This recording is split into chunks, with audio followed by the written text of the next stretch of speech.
Fala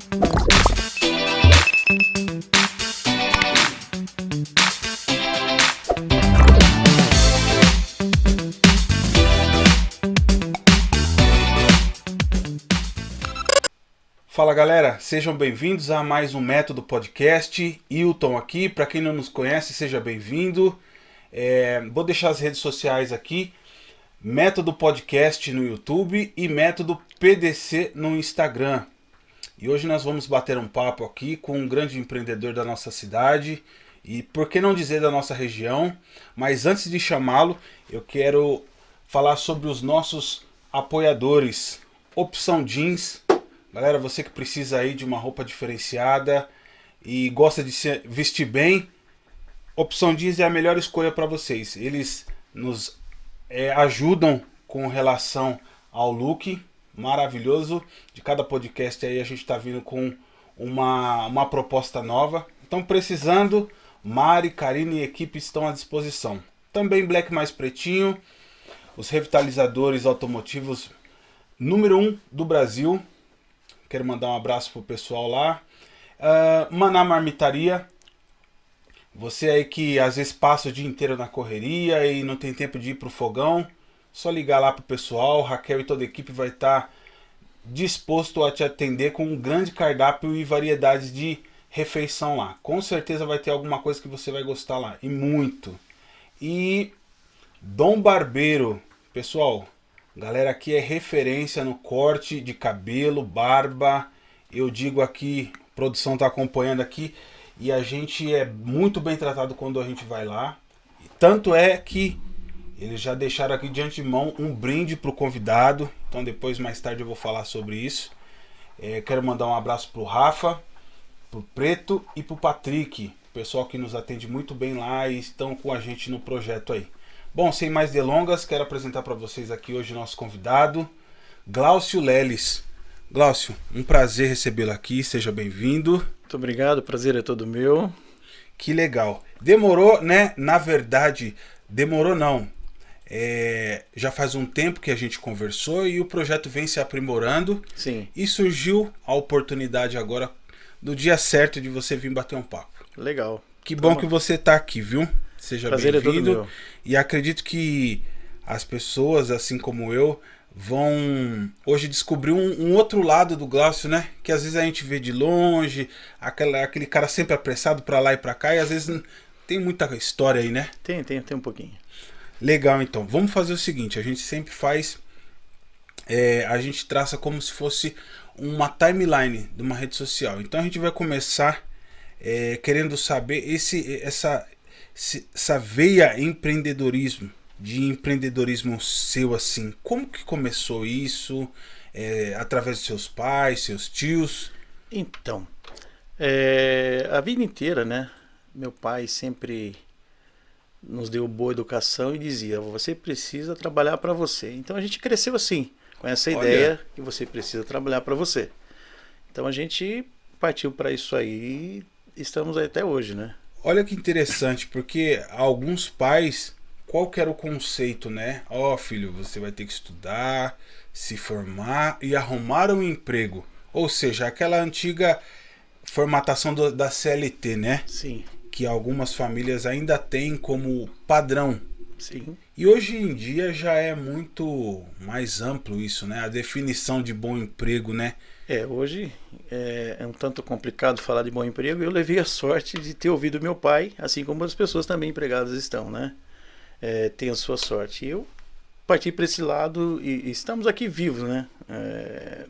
Diante da pandemia, diante de todas as adversidades, né? Estamos em pé, enfim. Que legal. E então, desde o começo, seu pai era comerciante do quê? Então, ele sempre foi autônomo, né? Ele sempre foi autônomo e falou: olha, você precisa trabalhar para você. E eu, no começo da minha vida, a gente fazia pintura. Ele trabalhava com pintura? Pintura, construção, etc. E, na realidade, quando me surgiu a oportunidade de começar a minha vida, eu comecei fazendo amendoim torrado e cafezinho pronto para o pessoal que trabalhava na construção da antiga Antártica.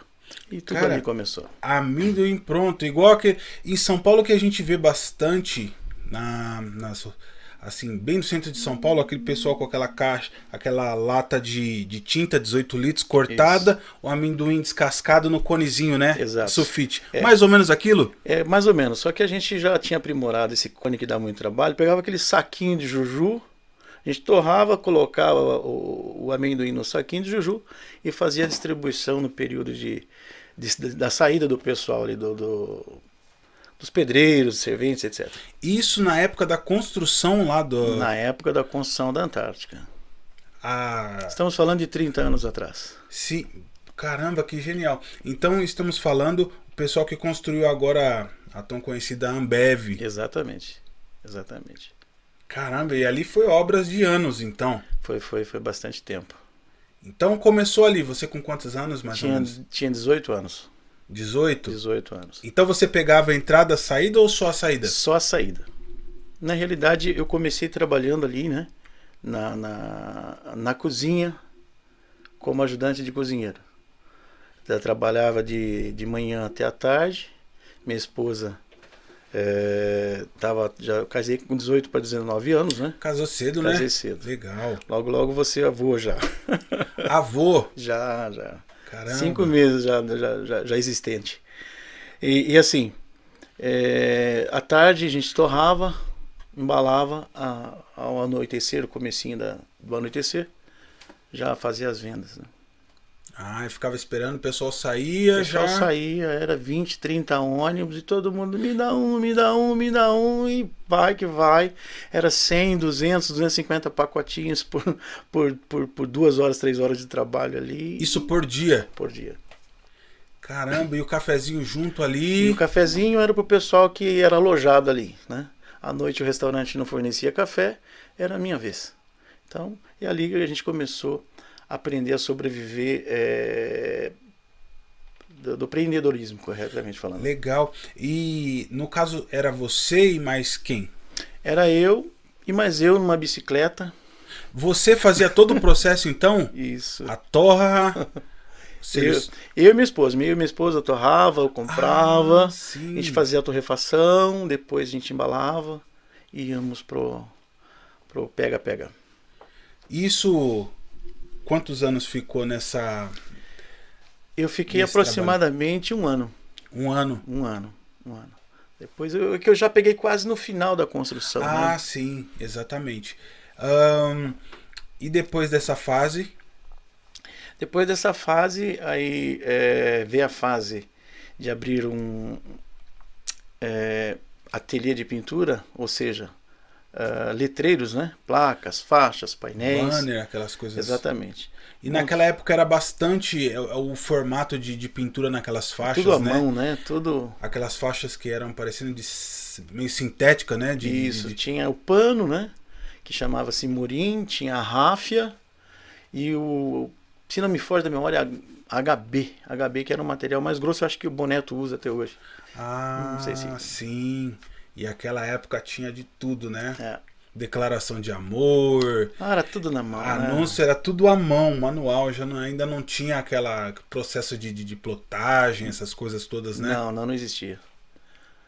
A plotagem ela passou a existir de um tempo para cá. 2000 para cá, será?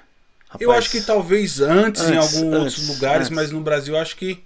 Antes. No Brasil era bem pouco, né? Começaram aqui no Brasil com uma plotter de 20 centímetros.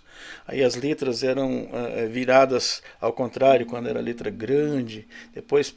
Emendava. Depois a plotter de 40, de 60, enfim, hoje é tudo digital, né? Exatamente. E aí, com relação a isso, uma observação, alguma coisa que você sentiu, essa ida para um outro ramo, as dificuldades? Não, eu parti para outro ramo porque, infelizmente, no ano de 2000, eu tive um AVC, tive que parar com tudo, perdi todos os clientes, foram pouco mais de um ano em recuperação. E para voltar para o mercado foi muito complicado, aí onde surgiu a ideia, a necessidade de começar a trabalhar. E surgiu a oportunidade de ingressar nesse caminho do varejão, né? A gente começou como varejão E começamos, estamos aí hoje. E esse lance do varejão, ele começou por indicação de alguém ou você visualizou um mercado ali? Eu visualizei o mercado. Eu visualizei o mercado e a ideia era e hoje volta a ser, né? Que o ramo de comida não para, Não, né? Graças a Deus, bem próspero. né? E essa era a ideia e a gente tinha pouca saúde e foi se restabelecendo e as coisas foram acontecendo. E começou a primeira. A primeira. Primeiro estabelecimento seu começou aonde? Começou no Cruzeiro do Sul. Ali onde se encontra até hoje? Ou não? Pouco próximo. Na realidade é onde é o sindicato. Atrás do posto, não tem o posto de gasolina ali? Na rua de trás acho que tem outro mercado lá. Atrás daquele mercado que tem no Cruzeiro lá. Ah, tá. Isso em que ano? 2000. 2000. Ano de 2000. Já fazem aí 21 anos, né? 21 anos. 21 anos, 21 anos. Tá, e naquela época também a quantidade de estabelecimentos similares era bem menor, não era? Era bem menor, era bem menor. Mas assim, bem menor, mas para mim também foi uma batalha muito grande, Hilton, isso. Sim. Eu confundo o seu nome porque Relaxa, tá tudo bem. seu pai fala Hilton, fala o nome dos outros irmãos e eu acabo me perdendo. É uma pequena sequela do que houve comigo. Sério? Não, mas eu faço confusão.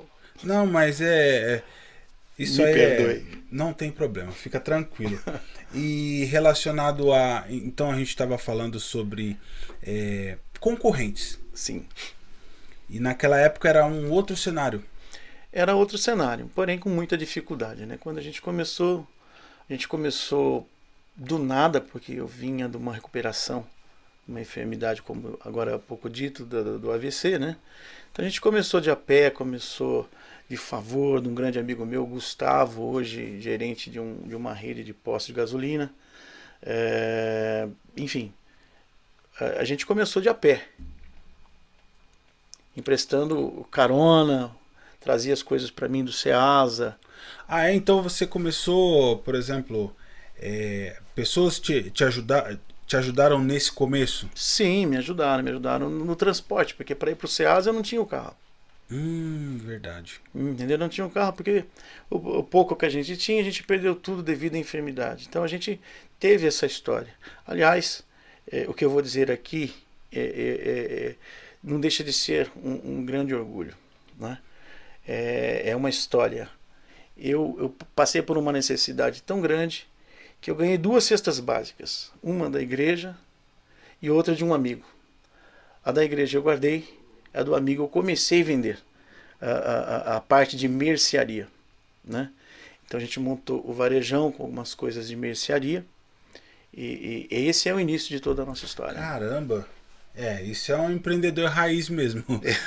Com certeza, ver a possibilidade de fazer um giro com aquilo que se já tem. E às vezes as pessoas, isso me fez lembrar o seguinte, às vezes as pessoas elas esperam por um longo tempo a situação melhor para começar a fazer alguma coisa. E na verdade, acredito que você tem que começar com o que você tem. Tem que começar com uma cara e coragem, Deus no coração, fé em Deus e regaçar a manga, senão não funciona, né? Outra coisa, uma pergunta. Com relação a você, beleza, abriu o varejão, colocou aquelas coisas ali. E como foi essa primeira etapa? Já teve aceitação ou foi muito difícil nesse começo das pessoas virem comprar? Não, foi bacana porque no bairro do Cruzeiro do Sul só tinha eu, então facilitava esse acesso, né? Então foi bem bacana, foi bem promissor, foi muito rápido até, eu achei. Entende? Comprar, vender, sair correndo, vai pra lá, vem pra cá. Aí um amigo meu me emprestou um carro, aí de repente tive que devolver o carro, aí meu tio me deu um carro, falou paga quando puder, eu paguei ele com 3 meses, enfim. O negócio veio acontecendo bem rápido, graças a Deus. Poxa, que legal isso, hein? E às vezes isso é um pouco, A gente não é o foco, mas isso faz parte da construção de quem nós somos. Ter fé. Sim. Porque às vezes uma negativa, por exemplo, você ter que devolver o carro e não saber o que vai ser, mas continuar caminhando. Continuar caminhando. Né? A gente tem aquela palavra que é padrão na nossa vida, tem de bom ânimo. É. E é assim, são duas coisas diferentes. Quando você escuta isso, é uma coisa. Agora, quando você tem que colocar na prática, em prática. Por mais outra situação. Ah, com certeza. Não é fácil. Não é fácil. Não é uma ilusão, é uma realidade. É bem difícil, mas quem quer, consegue. Sério, seja em que área for. Que área for. Que área for. Poxa, fantástico.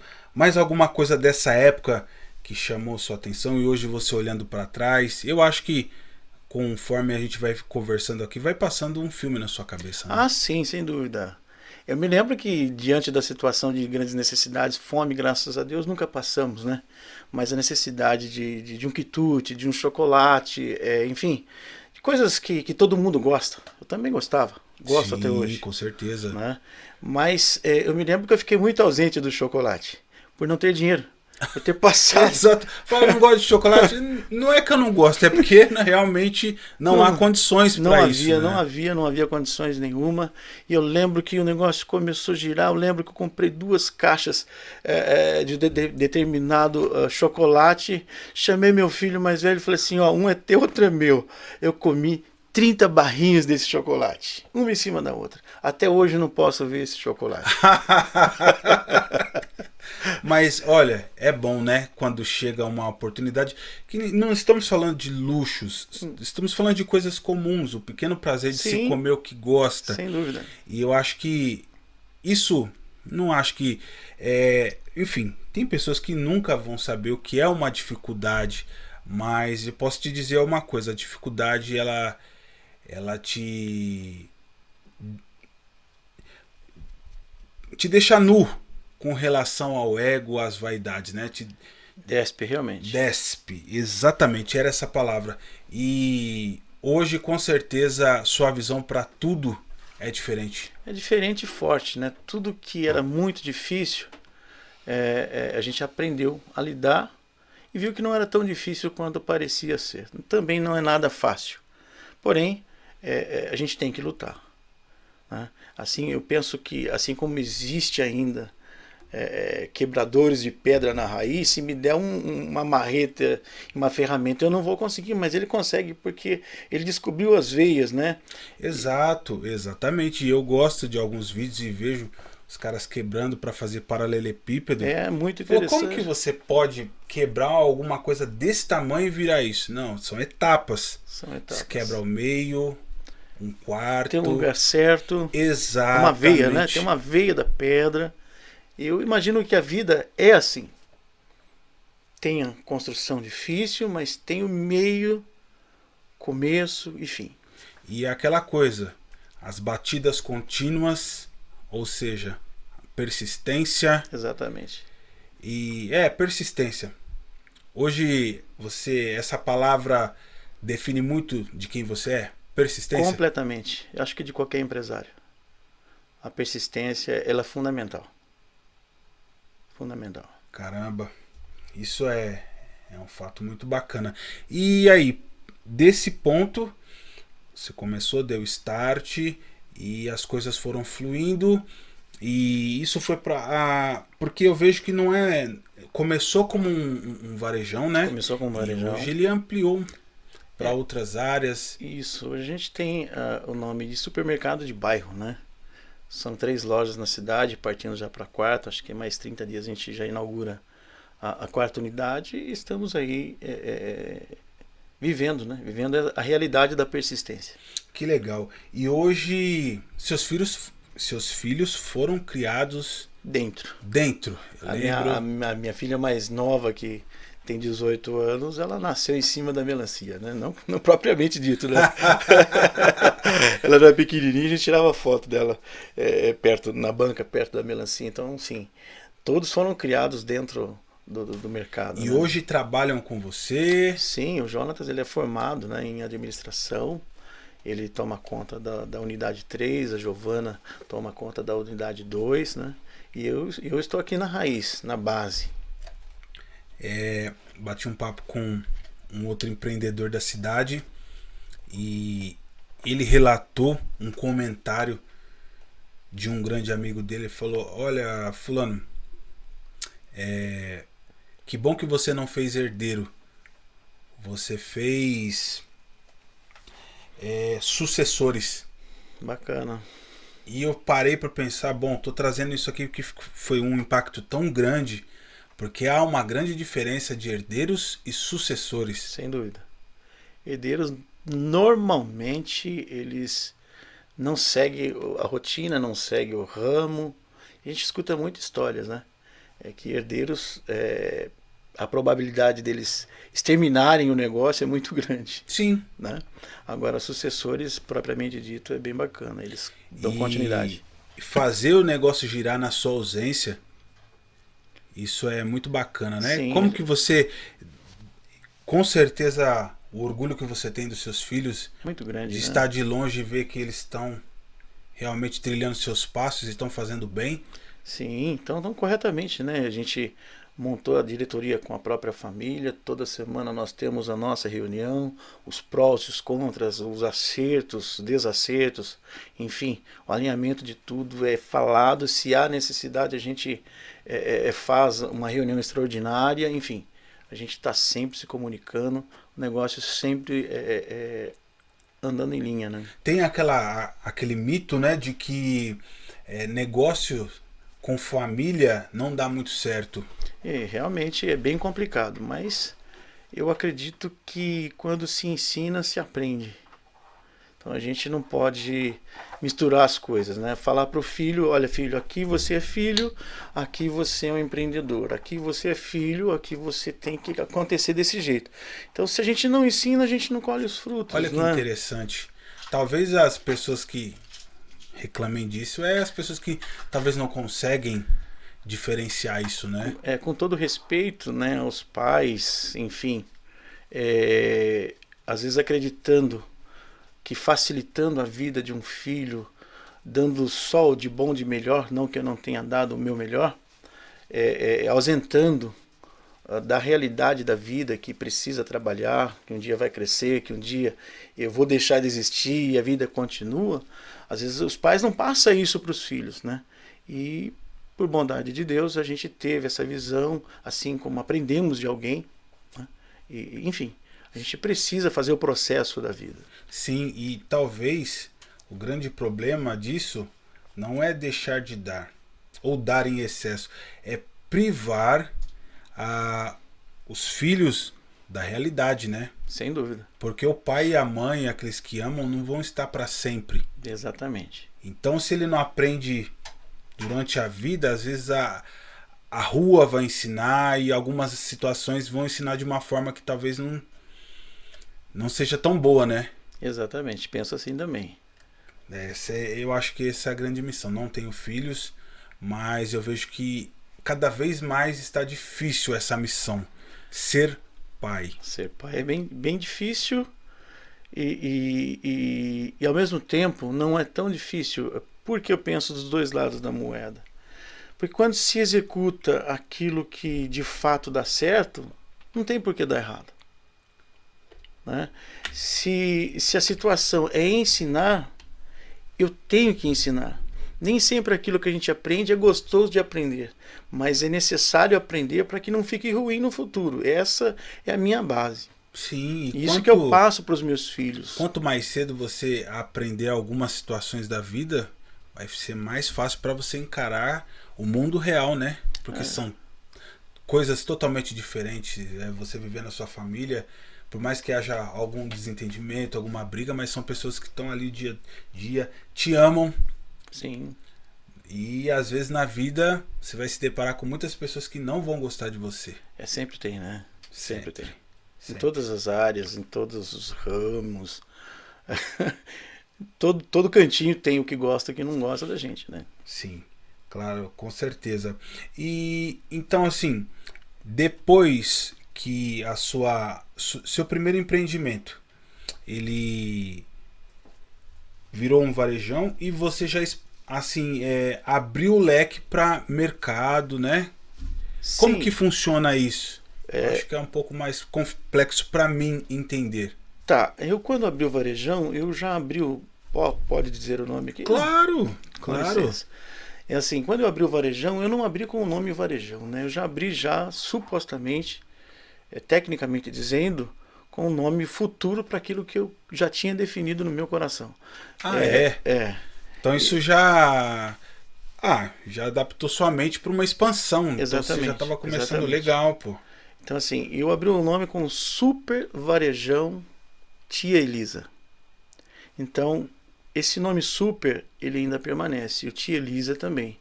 Ele só tirou o varejão e inseriu, então, o supermercado. Uma pergunta, talvez uma saia curta, mas eu acho que com certeza você vai me ajudar a entender. A diferença de mercado, mini mercado, supermercado, hipermercado. Você tem mais ou menos uma ideia? Tamanhos e medidas, né? Itens. Tamanhos e medidas e itens, isso diferencia? Diferencia. Diferencia. Um mercado de supermercado também é assim? Porque... Quantidade de caixas, 2 checkouts em uma situação, 3 checkouts, que é o caixa, né? Sim. É uma outra situação, enfim. Ele vai sendo contado. Um vendedor, por exemplo, ele chega e olha quantas caixas tem. Lá no palme dele, de repente, tem lá preços diferentes para 1, para 2, para 3 demais caixas. É um mundo complicado. Ah, tá. Então, por exemplo, a gente vai nesses hipermercados aí, essa quantidade de caixas quer dizer algo que define uma autoridade, assim. Exatamente. Conforme o tamanho, né? Mini mercado, mercado, vai crescendo, né? Legal. Então, na ideia, porque eu vejo assim, fiz uma ideia de negócio, deu sucesso, então ele é escalável. Sim. A partir disso você começou a replicar. Exatamente. Eu comecei a replicar porque a gente começou a ouvir, né? As empresas estavam deixando de dar prioridades às grandes empresas, estou falando empresas de venda, Sim. e começou a vender para as menores empresas. Aí eu pensei, por quê? Por que estão vindo para menores empresas? Que seria o meu caso, né? Pequena loja, porque estava dando resultado. No entanto, passou-se os anos, a gente vê hipermercado que só tinha em tal lugar, outro nome. Agora eles colocam lá hipermercado, agora é supermercado de bairro X. Então, exatamente. Prova disso é aquele Mercado Dia, né? Ele se especializou em mercados de bairros. Mercado Por de exemplo, bairro. O Extra também fez algumas Exatamente. coisas do tipo. Exatamente. Então é um formato de trabalho, assim, de negócio muito rentável, né? É rentável, sim, sem dúvida, né? Se não fosse, a gente teria sucumbido aí diante da situação. A gente tem a rentabilidade, precisa da administração, porque nem tudo que brilha é ouro. Exato. Né? Se a gente não tiver segurança no que faz, segurando o que tem, a gente também não vai construir. Você poderia repetir de novo isso? Se a gente não tiver o quê? Legal, gosto de frases de impacto. Como não é nada pensado, eu tenho dificuldade de repetição, tá? Não tem problema. Eu vou te ajudar. Se a gente não tiver segurança... Se a gente não tiver segurança no que faz e segurar o que tem, pode complicar. Cara, isso aí faz todo sentido, sim, com certeza. Muito bom, muito bom. Eu vou refletir depois sobre essa frase. Gosto bastante.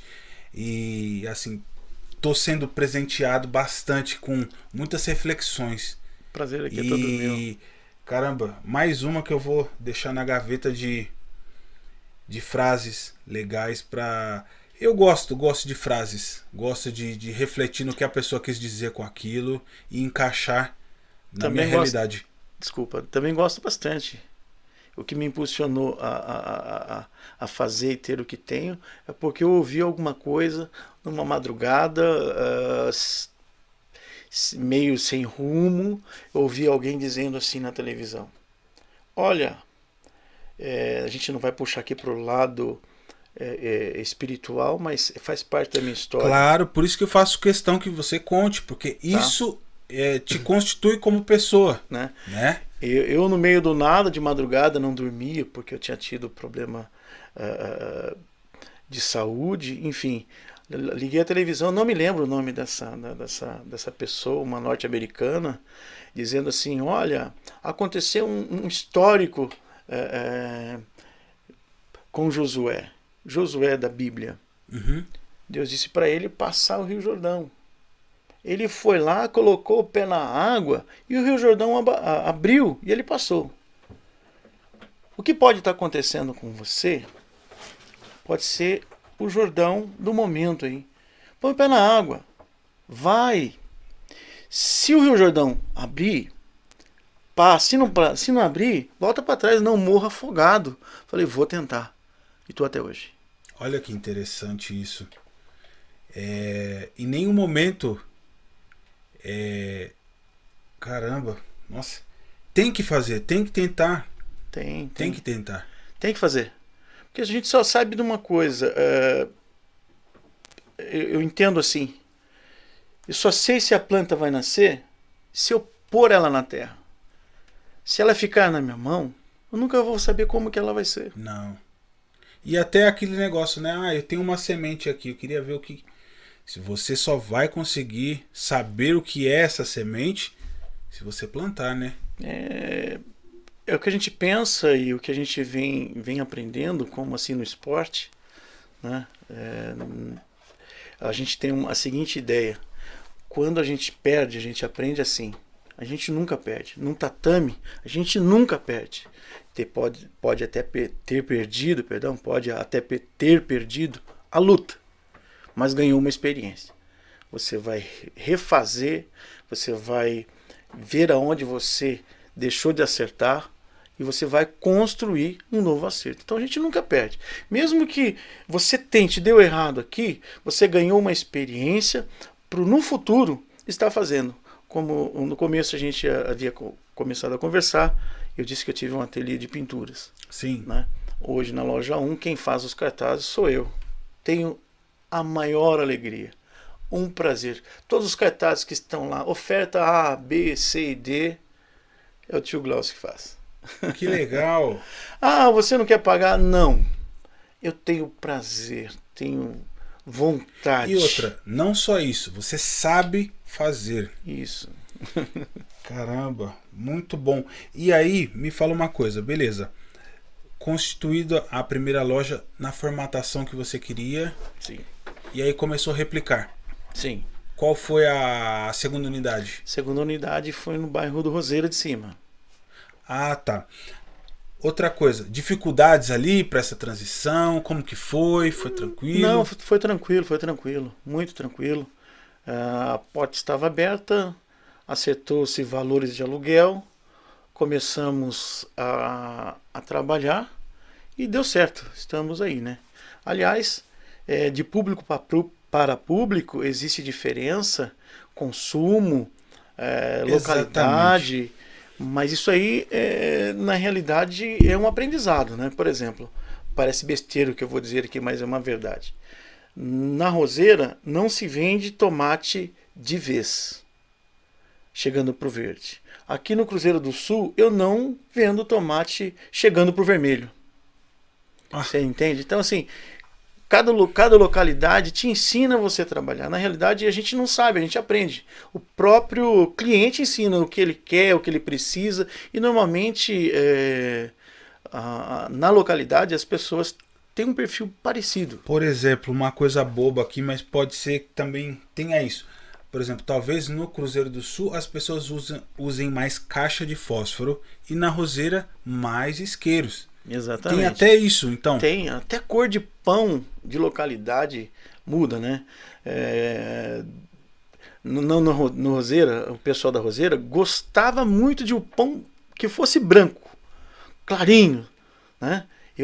Eu também tenho preferência. Minha esposa gosta de pão moreno. Se tem um pão branco para minha esposa, ela não come, ela não consegue comer. Né? E o Roseira lá gosta de pão branco. Aqui no Cruzeiro, a maioria gosta de o pão bem moreno, né? Então, assim, há essas dificuldades. Às vezes um negócio não dá certo porque eu quero fazer aquilo que eu quero. Não, não dá certo. Isso, e eu não encaro nem como uma dificuldade, são peculiaridades, né? Aí você acertou o desejo do seu público. Sim, tem que se adaptar. Cara, fantástico isso. E mais alguma curiosidade, assim, desse mundo que é... A gente tá ali, mas como consumidor, não consegue ver os bastidores, né? Assim, as dificuldades todos os ramos têm, né? Mas se a gente, por exemplo, Curiosidades, talvez.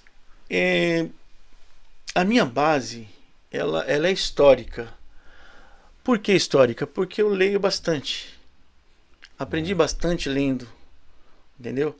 O que me impulsionou a estar aqui hoje foi a história de Josué, entende? E a minha base é essa. Eu gerencio meu parceiro de trabalho sempre citando as histórias que eu conheço. E eu digo a todos eles, a minha base é essa, meu fundamento é esse, e acontecia assim e acontece isso aqui. Então o pessoal está sempre sendo informado, uma base muito legal. Aliás, na faculdade de administração é citado aí o número 1 de todas as administrações, que é do próprio José, lá do Egito. No Egito? É. Interessante, hein? Ensina-se em administração o ensino bíblico, né? Que guarda-se a quinta parte. A empresa, o país que não tem essa responsabilidade de reserva, eu digo responsabilidade.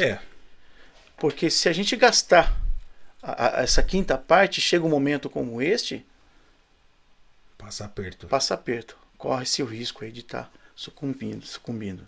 Caramba. E como foi, falando de dificuldades agora, esse tempo de pandemia, de dificuldades aí que a gente vem enfrentando? Sim, existem as dificuldades, né? Supermercado grandes arrebentaram de vender, graças a Deus por eles.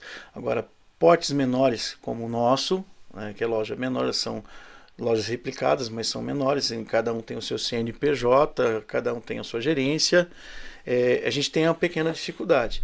E a maior dificuldade é a própria pandemia em si falando. Por quê?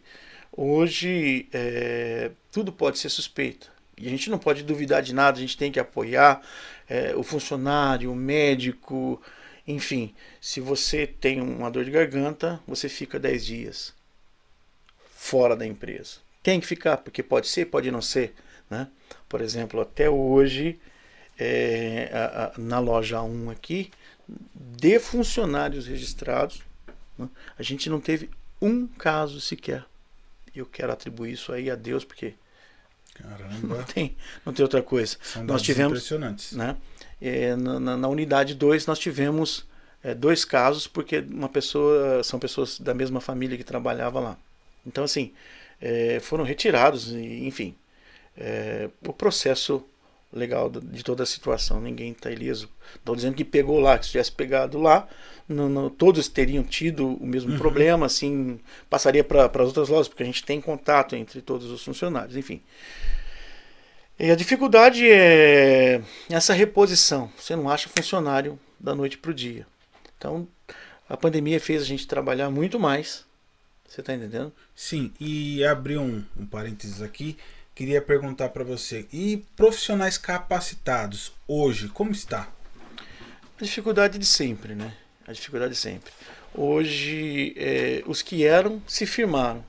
E os que precisam ser, tá tendo dificuldade, porque não tem uma escola funcionando, né? Na área de padaria, confeitaria, é muito escasso. Ah, é? O açougue tem muito pouco, padeiro e confeiteiro menos ainda. Aliás, se o pessoal puder correr atrás de se aperfeiçoar, aprender, é um ramo que não para. A turma tem na cabeça de que morre de trabalhar. Não, existe horário, existe a CLT, existe o ganho para isso. É um salário diferente, né? Enfim, tem o pró e o contra, assim como qualquer outra profissão. Todas as profissões. Sim. Né? Todas elas têm. Né? Mas é um ramo promissor. Quem quer se ingressar aí na área de panificação, de confeitaria, o mercado precisa muito, não é pouco, muito. Ah, é? Não sabia. E a juventude opta por essas áreas também ou um pouco? Muito pouco pelo mito de que padeiro tem que se matar de trabalhar de madrugada. Hoje a tecnologia nos apoia muito. Ah, é? Em que sentido? Por exemplo, eu hoje montei a minha fábrica de pão. Ah, é? Hoje eu tenho a minha central de pão, mas não era assim. Tá? Não era assim. Quando não era assim, a gente apostou na tecnologia.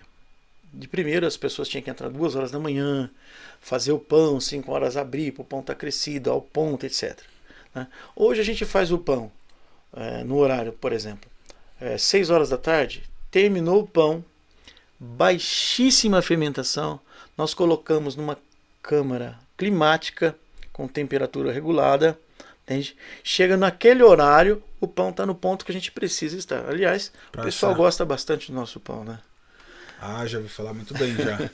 Poxa, então hoje, devido a essa dificuldade que você tinha de encontrar um pão legal, o que te levou a fazer isso? Porque isso é algo à parte? Podemos considerar? Não. Porque você trabalha só para atender a sua demanda ou outras também? Então, essa fábrica de pães que eu montei está no processo de ampliação, de adaptações. Eu estou fazendo justamente para atender o bar X, a lanchonete tal. Tá. Entendi. Entendeu? Então é para sua demanda, mas também externo também. Externo também. Por exemplo, tem muito mercado, um mini mercado, que não vai fazer o pão, ele não tem espaço, ele não quer fazer o pão. Porque isso demanda muitas coisas, de repente, né? tem uma padaria, mas ele precisa porque o cliente dele quer o pão que ele venda, gosta dele, etc. Eu vou ter, né? Eu já tenho esse pão para oferecer para ele. Ah, preciso de assado. Maravilha, eu tenho pão assado, eu levo até a pessoa. Ah, eu quero pão congelado. Eu montei um congelamento de pão, nossos pães com a nossa receita, não é outra receita, é a nossa receita, e pode estar servindo as pessoas, fábricas, empresas, etc. Caramba, hein?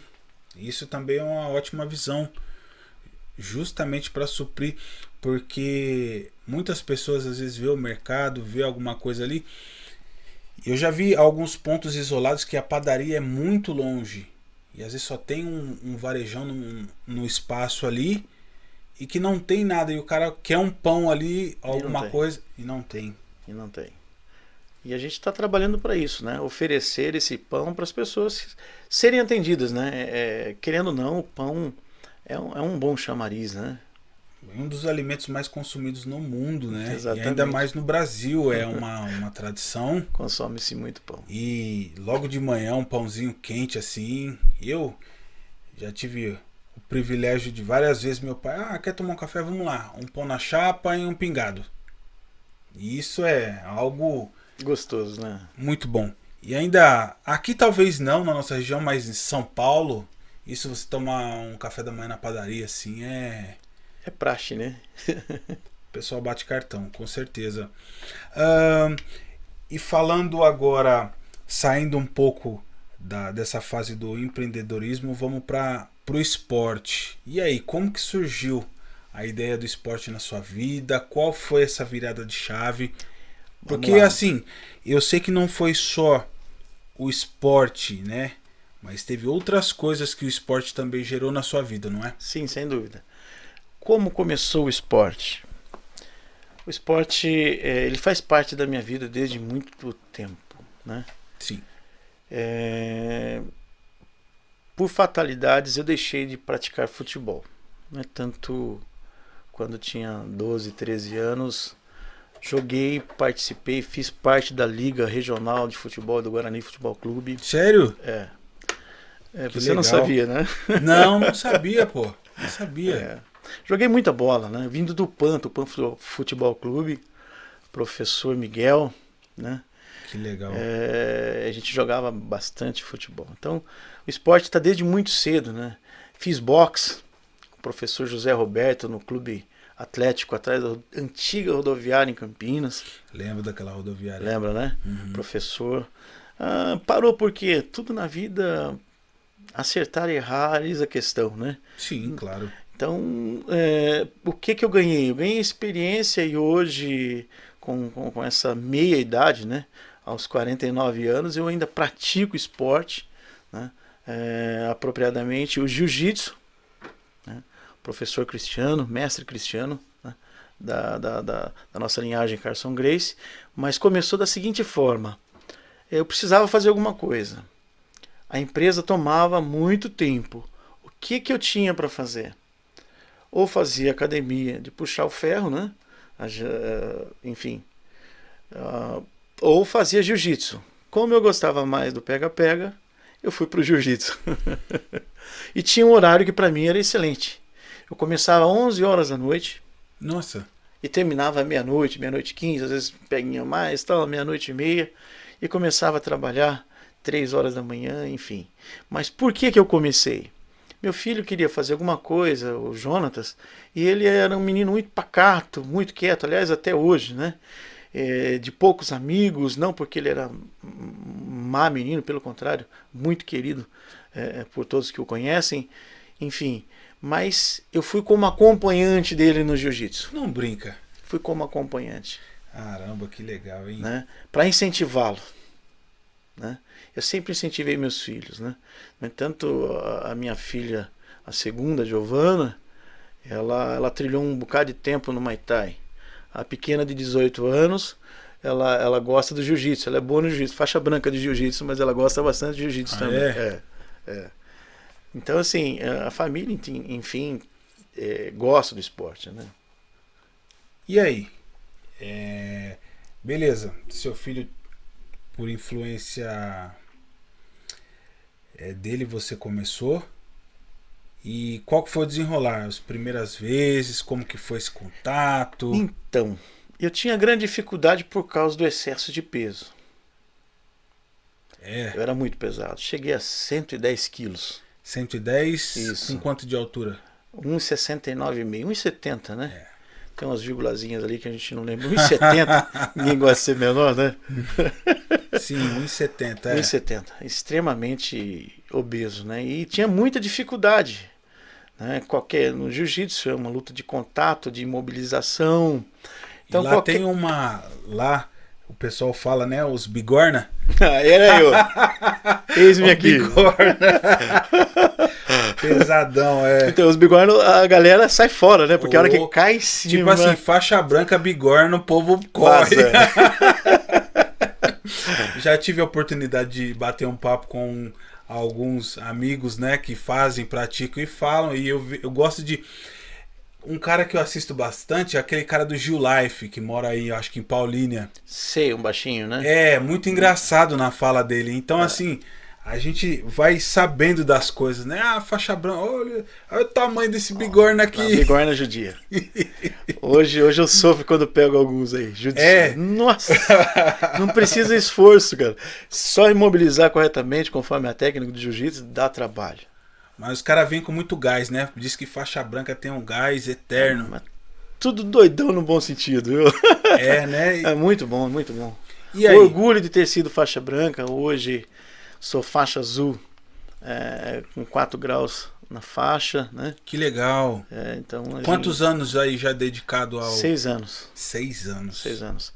Nosso mestre não vende faixa, é uma honra não ter faixa comprada. Posso competir em qualquer lugar aí do mundo. Pela bondade de Deus e os ensinamentos, a gente é respeitado como faixa azul no jiu-jitsu na cidade e algumas regiões aí.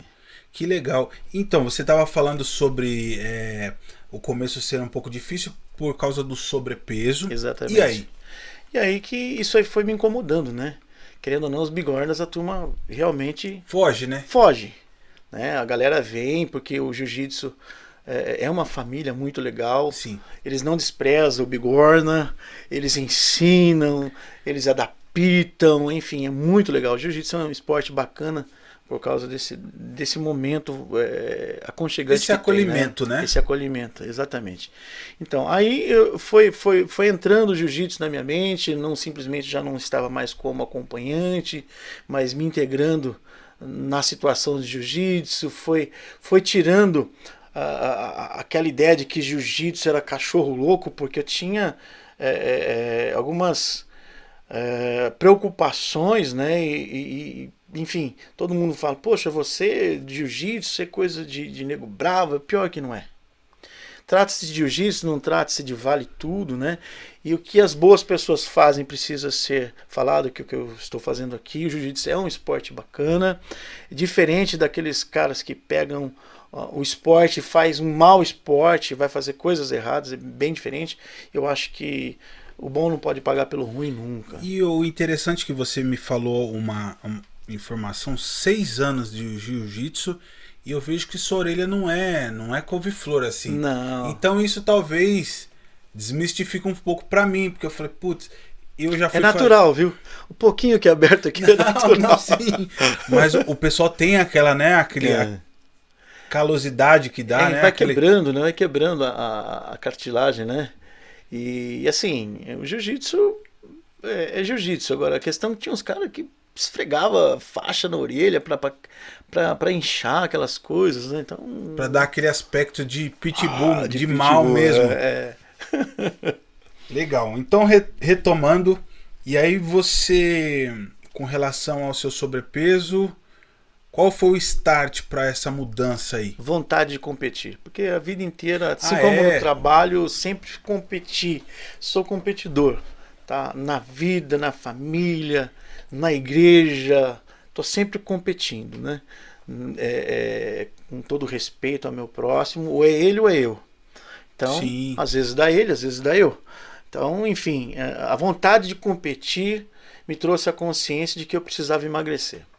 Olha. Entende? Não que não haja competidor com sobrepeso no jiu-jitsu. Assim como há no judô. Sim, entendeu? As categorias, né? São as categorias. Mas eu vejo que o jiu-jitsu daquele que tem o sobrepeso, ele é o jiu-jitsu para aquela categoria.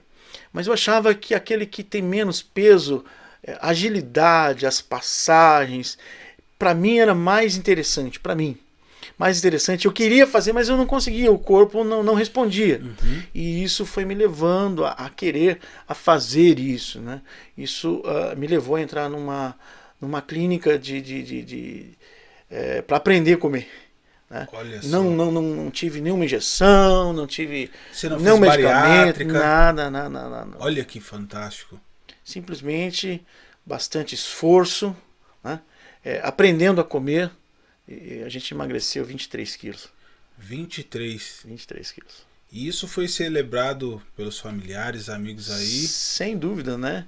No entanto, fomos indicados aí até para entrar num programa de televisão da IPTV por 2 vezes, né?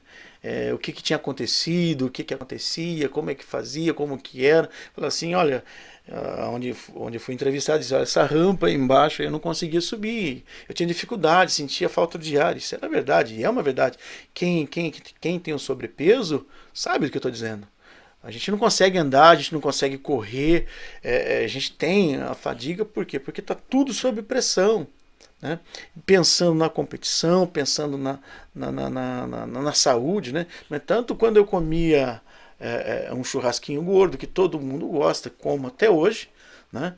Já senti o cansaço dentro do peito. Falei, opa, precisa parar. Aí juntou a necessidade de saúde e a vontade de competir. No entanto, a gente competiu ano 18, ano 19, ano 20, a gente já competia e veio a pandemia, deu uma paradinha. E como foi? Outra coisa também. E para você acaba que sendo um pouco vantajoso uma dieta saudável, porque você tem ali à disposição a refeição que você precisa, né? Tudo que você precisa. Sim, né? Sem dúvida. Mas assim, a dieta ela não precisa ser cara. Ela precisa ser só organizada. Entende? Hoje eu provo para qualquer um que eu consigo fazer um prato bom de comida com R$8. Olha só. E no caso você já era fã de verduras, frutas ou não tanto? Sim. Carne, verdura, legumes. Eu, infelizmente, quando morei no Guarujá, tive a oportunidade de empreender uma peixaria. Lá eu comia só peixe. Porque peixe de mar, peixe de costa é uma situação, de alto mar, de água bem gelada é outra situação. Então eu aprendi a comer outros peixes e aqui a gente não encontra com facilidade esse Difícil, tipo de peixe. né? Encontra-se peixes, muito peixes de água doce. Minha esposa adora, meus filhos comem, mas eu não consigo. Então assim, eu me adaptei a comer carne, né? Que sempre gostei, me adaptei a só isso, me retirei o peixe da minha vida, como alguma coisa, né? Gosto de sardinha, né? Gosto de salmão, só de um jeito, enfim. Verdura, legumes, é maravilhoso comer. Às vezes as pessoas falam assim, eu não gosto. Eu fico imaginando o seguinte, quem é que gosta de ficar chupando limão? Ninguém. Mas se colocar um limão numa salada, vai bem?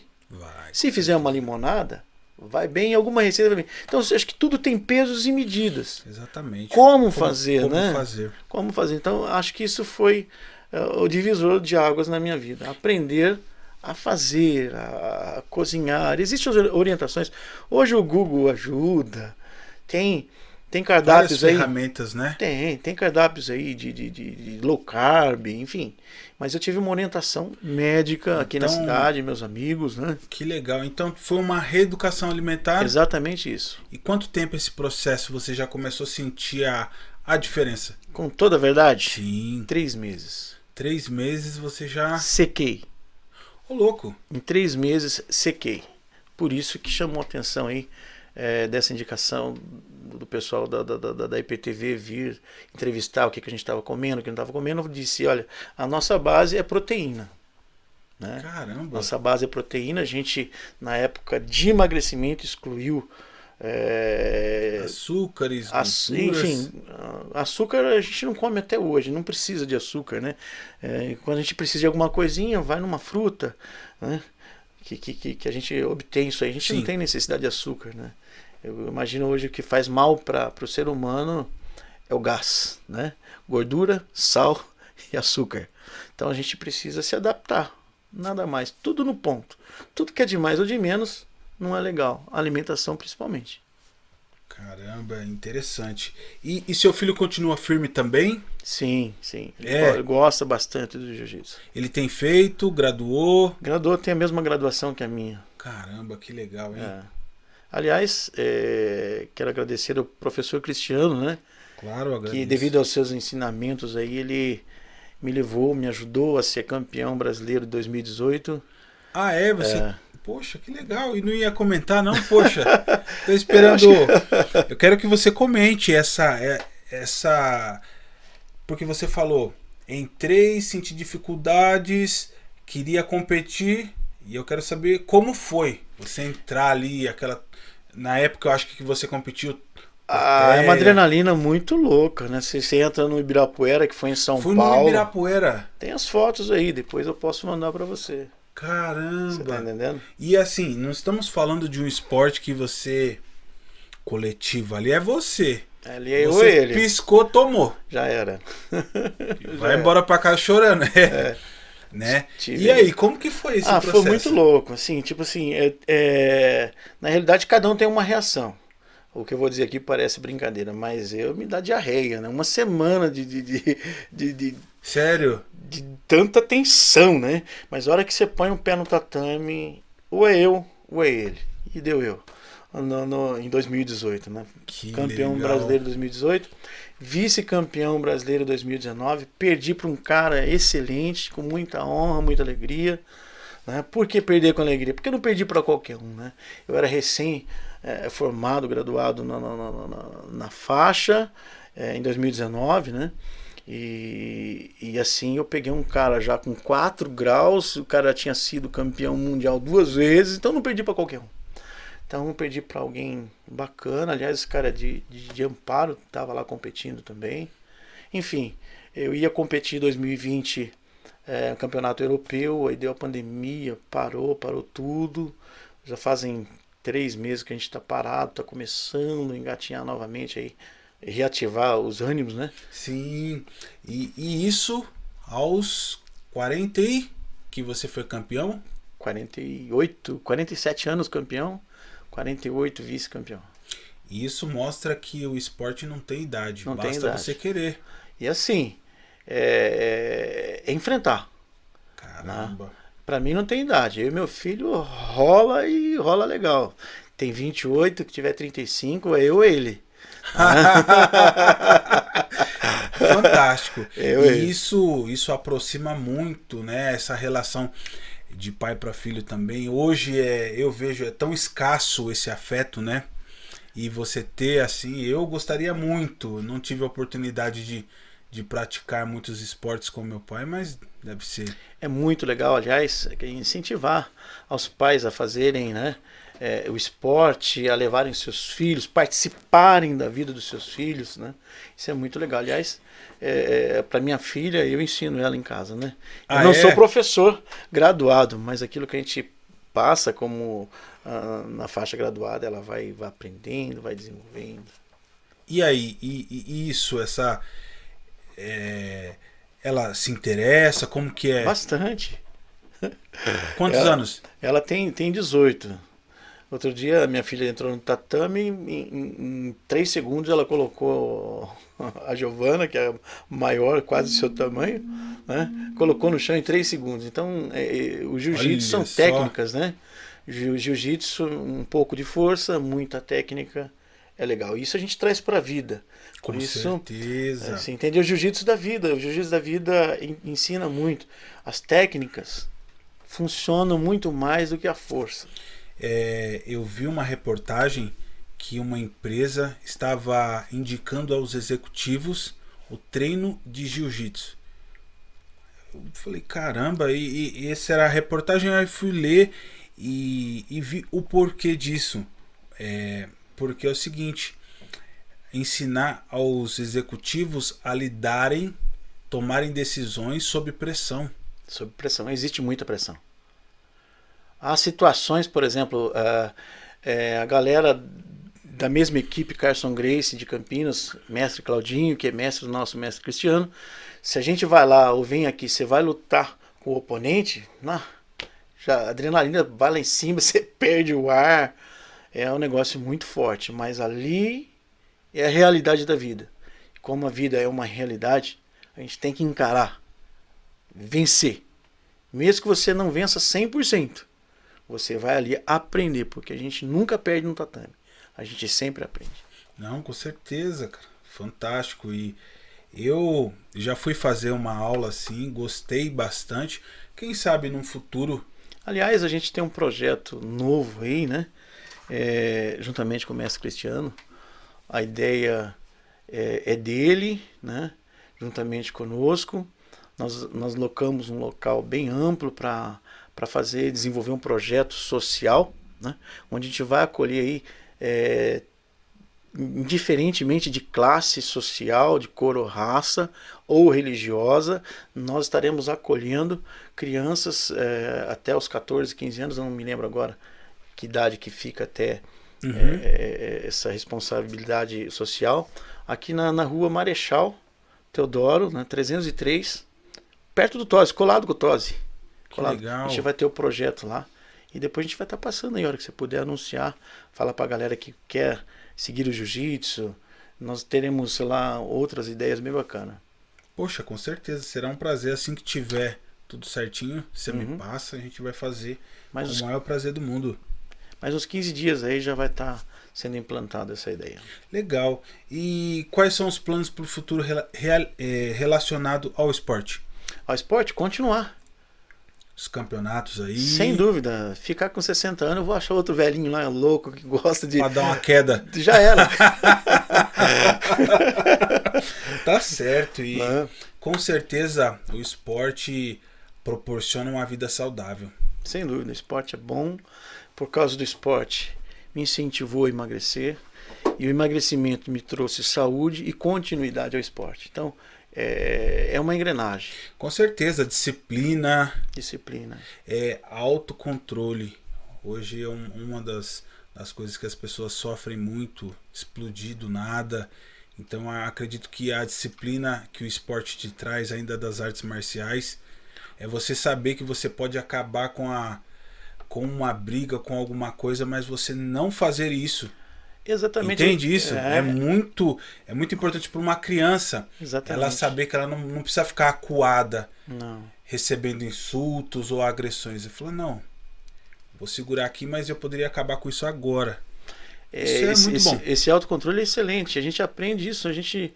Ao contrário de que muitos pensam que pega uma criança aí, que tem crianças muito ativas, né? Se ele aprender arte marcial, vai acontecer. Pelo contrário, ele vai aprender a ser disciplinado.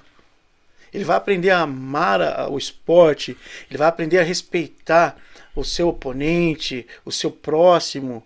É muito disciplinador. Qualquer arte marcial disciplina a pessoa. Ao contrário de que se tornará uma pessoa brigona, ou briguento, não, pelo contrário. Ele vai ter um autocontrole, vai ser mais pacífico. Né? Sim, e outra, ensinamentos para a vida. Se a criança começa cedo no esporte, ela vai se tornar uma criança, um adolescente, um homem ou uma mulher muito mais diferenciado. Sem dúvida. Diferenciado. E com relação aos projetos o empreendedorismo, tem alguma coisa aí, um spoilerzinho, alguma coisa, seus prospectos pro Existem alguns projetos, porém, como eu havia dito no começo, as pessoas precisam se integrar no ramo de padaria, de confeitaria, salgadeiros. Olha entende? Só. As pessoas que querem fazer salgado, por isso, não faço por aquilo, porque a coisa tá caro. Tudo tem pesos e medidas. Lucro, existe lucratividade. Eu preciso de produto, eu preciso de qualidade e preciso do cliente e do consumidor. Né?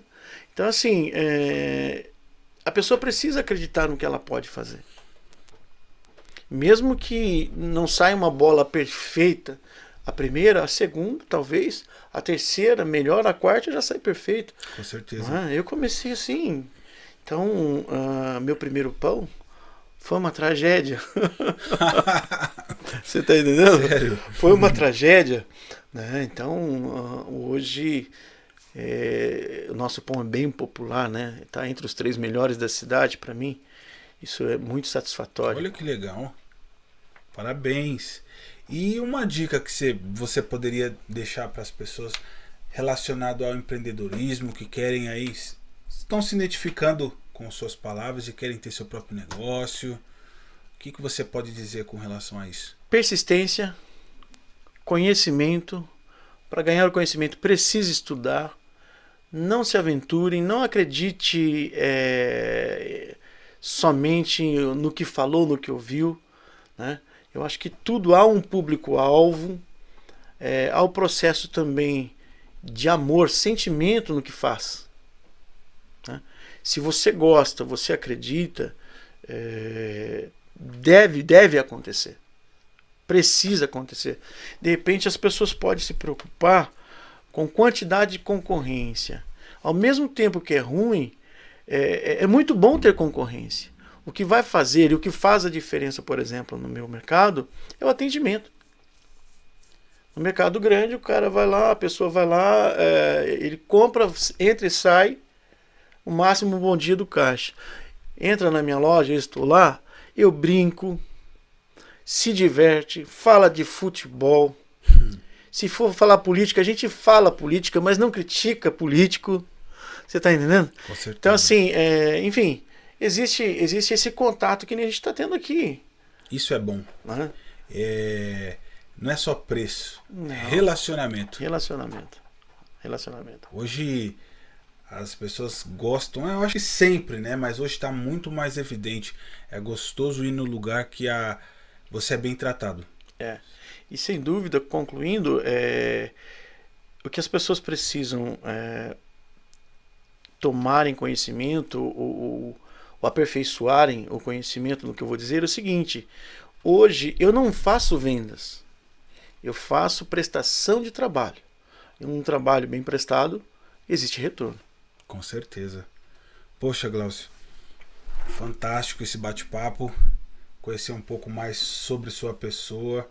Parabéns pelo empreendimento, pela visão de negócio e Te desejo sorte também no esporte e que as Obrigado. coisas voltem o quanto antes aí, né? Pra gente Vai voltar, se Deus quiser, pessoal. retomar o que a gente deixou aí meio que stand-by, né? É, exatamente. Acho que tem bastante segmentos aí que as pessoas só estão esperando a bandeira verde pra Exatamente. gente retomar. Bom, queria agradecer também nossos patrocinadores, Opção Jeans, Dom Barbeiro, Maná Marmetaria e Black Mais Pretinho. E você que tem um negócio, tem um empreendimento e quer ver sua marca anunciada aqui com a gente, entre em contato, vai estar bem na descrição abaixo aí. Com certeza será um prazer recebê-lo. E você que não tem paciência, talvez, de assistir 1h30 de bate-papo, vai lá nos cortes. Em breve vai estar disponibilizado aí os cortes do Glaucio também. Assiste um ou outro, quem sabe você se interessa aí e acaba vendo na íntegra, tá bom? Glaucio, mais uma vez, muito obrigado. Eu que agradeço, foi um prazer muito grande. Poxa, é de casa e nos próximos empreendimentos, alguma coisa, você volta aqui para anunciar em primeira mão. Será pessoal. uma satisfação. Logo que sair o projeto lá, a gente... Legal, vai ser bem-vindo, com certeza. Pessoal, a gente fica por aqui e nos acompanhe nas redes sociais também. Método Podcast no YouTube e no Instagram, Método PDC. Um grande abraço. Valeu. Tchau.